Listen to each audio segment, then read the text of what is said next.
Romney.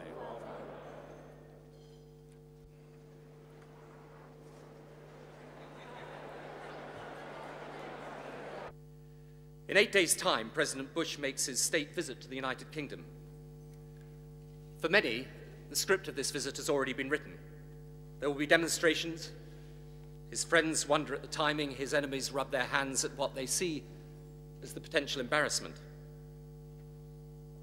I believe this is exactly the right time for the President of the United States to come. Let us be clear about what is happening in Iraq.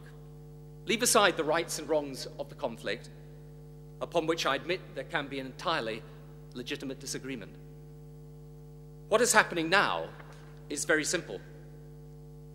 It is the battle of seminal importance for the early 21st century. It will define relations between the Muslim world and the West. It will influence profoundly the development of Arab states in the Middle East. It will have far-reaching implications for the future conduct of American and Western policy. That meeting today, extraordinary affair, gave them their orders, and damn me if they didn't all sit around. Iraq and Afghanistan, not to mention Bosnia and Kosovo, illustrate another lesson. One supremely powerful nation, or a small group in concert, can win a war. But it takes many nations to win the peace. And in such an enterprise, there is no sane alternative, in my judgment, to America and Europe working together in the coming year. But I know that you and the one conclusion is that, like it or not, and I do, the European Union and the United States have got to work with each other.